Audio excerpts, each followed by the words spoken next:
मित्रों, कदली सीप भुजंग मुख, स्वाति एक गुण तीन, जैसी संगति बैठिए तैसोई फल दिन। इस दोहे में कवि रहीम जी ने स्पष्ट उल्लेख कर दिए हैं कि आप जैसे संगति के साथ रहेंगे वैसे ही फल मिलेगा।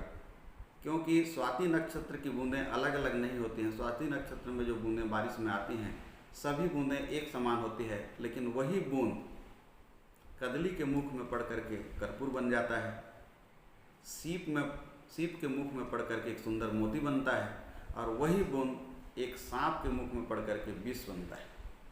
गुण तो एक ही था स्वाति नक्षत्र की बूंद में, लेकिन अलग अलग संगति में वो अलग अलग गुण उत्पन्न करता है। तो मित्रों, मैं एक छोटी सी कहानी बताने वाला हूँ, अंत तक बने रहिएगा। ये कहानी है एक छोटे से गांव का। एक लड़का था, रमेश नाम का लड़का था। शुरू से मेधावी छात्र था। मिडिल से लेकर प्राइमरी से लेकर मिडिल से लेकर हायर सेकेंडरी तक टॉप के अंक रहे। जिस विद्यालय में वो पढ़ रहे थे उसमें सबसे ज़्यादा नंबर 12वीं की परीक्षा में पाने वाला वही विद्यार्थी रमेश था। गांव का विद्यार्थी था। लेकिन जब 12वीं टॉप करने के बाद कॉलेज में जाता है, शहर की ओर जाता है, और शहर की भाग दौड़ भरी ज़िंदगी में बहुत सारे दोस्त यार मिलते हैं, और कुछ भौतिक सुख सुविधाओं को अपनाने वाले दोस्तों के साथ घूमते फिरते बहुत सारी पार्टियां मनाने लगे। देर रात तक पार्टियां मनाए, सुबह जल्दी नहीं उठते थे। ऐसा करते करते करते उनका जो रूटीन है बिल्कुल चेंज हो गया।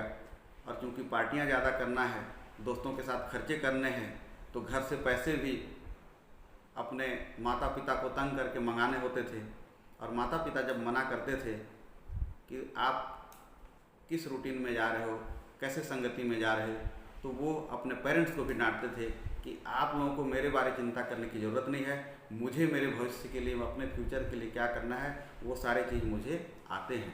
बस आप ये पैसे भेजिए क्योंकि फीस पटाना ज़रूरी है, ऐसा करना ज़रूरी है। ऐसा कर करके धीरे धीरे वो उनकी आदतें खराब होती गई, क्योंकि संगति ही वैसी थी।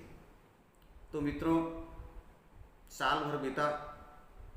जो विद्यार्थी आज्ञाकारी था, माता पिता की आज्ञाओं का पालन करने वाला था, गुरुजनों के आज्ञाओं के हिसाब से चलने वाला आज्ञाकारी विद्यार्थी था, वो साल भर में इतना बदल गया, इतना बिगड़ गया, सिर्फ संगति के कारण। गलत संगति, शहर में जाने के बाद शहर की चकाचौंध ज़िंदगी में घुलने मिलने के कारण पूरा इसका लाइफ स्टाइल चेंज हो गया। और परिणाम ये निकला कि जब परीक्षा हुआ तो वो कॉलेज के प्रथम वर्ष की परीक्षा में फेल हो गया। हर साल टॉप के अंक लाने वाला विद्यार्थी, इतना तो उसको समझ में आ गया कि मैं फेल क्यों हुआ। और जब वो घर आता है चिंता में पड़ जाता है, किसी से बात नहीं करता है, खाने पीने का मन नहीं लगता है। धीरे करके 2-3 महीना में डिप्रेशन में जाने लगा। किसी तरह के उनके जो हायर सेकेंडरी स्कूल के प्रिंसिपल थे उनको ये बात पता चलता है कि रमेश के साथ ऐसा हुआ है। तो एक दिन रमेश को बुलाते हैं, वो डिनर में इनवाइट करते हैं। कड़ाके की सर्दी थी, ठंड का दिन था। और जब डिनर करने के बाद गुरु चेला दोनों, प्रिंसिपल और रमेश दोनों जब अंगीठी में आग तपाते रहते हैं, कोयला धधकते रहता है, अचानक बातचीत करते करते प्राचार्य महोदय 3-4 कोयला जो सबसे ज़्यादा धधक रहा था उसको निकाल के दूर मिट्टी में फेंक देते हैं। रमेश को बात समझ में नहीं आती है। वो पूछता है, ये क्या कर रहे हैं गुरुदेव, ऐसा क्यों कर रहे हैं? जब ठंडी इतनी ज़्यादा है और हम लोग बढ़िया तपा रहे थे, और जो बढ़िया कोयला धधक रहा था उसी को आप फेंक दिया और बुझ गया उधर मिट्टी में जाकर के। तो प्राचार्य महोदय उसको समझाते हैं, देखो बेटा, अगर हमको फिर से गर्मी की ज़रूरत है, मान लीजिए, तो हम वो कोयले को ला के फिर से इस भट्टी में डालेंगे, अंगीठी में, और वो कोयला वैसे ही धधकने लगेगा। और प्राचार्य महोदय ने वही किया। जो कोयला को बाहर मिट्टी में फेंका था, बुझा हुआ कोयला को फिर से ला करके उसमें डाल दिए, और फिर से कोयला उतना ही ताप के साथ धधकने लगा और वही गर्मी देने लगा। रमेश, तुमको ये बात कुछ समझ में आई? प्राचार्य महोदय उनसे पूछते हैं। तो बोले, बिल्कुल नहीं सर, मुझे तो पता नहीं चला क्या कर रहे हैं। देखो बेटा, कोयले में जो गुण है, कोयले को मिट्टी के साथ फेंक देंगे तो बुझ गया, वो अपना गुण खो दिया। लेकिन उसी कोयले को पुनः अंगीठी में डाल दिए, कोयलों के साथ डाल दिए, तो अपना गुण फिर से प्राप्त कर लिया और उसी गति से, उसी टेम्परेचर के साथ वो फिर से जलने लगा।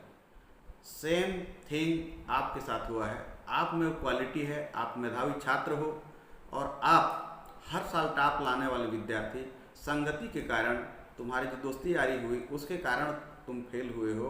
तुम्हारे में आज भी वो गुण है कि आप फिर से जैसे पहले थे, जैसे कि कोयला अभी अंगीठी में आकर के धधकने लगा, वैसे ही आप भी अपने लाइफ में चमक सकते हो। बस सिर्फ आपको गलत संगति को छोड़ना है और अच्छे संगति के साथ अपने कर्मों को ध्यान देना है, तब रमेश को बात समझ में आ जाती है। संकल्प लेता है, प्रण करता है कि गुरुदेव, प्राचार्य महोदय, मैं जो पहले था वही स्थिति फिर से कायम करके दिखाऊंगा, ऐसा संकल्प करके जाता है और आने वाले सालों में वो अच्छे नंबरों में पास होते जाता है। तो मित्रों, आप लोगों ने देखा होगा कि संगति कितना असरकारक होता है। अच्छे संगति में जाने से अच्छे गुण आने लगते हैं और गलत संगति में जाने से गलत गुण आते हैं, जो हमको, हमारे लाइफ को, हमारे परिवार को, हमारे समाज को, सभी को नुकसान पहुंचाते हैं।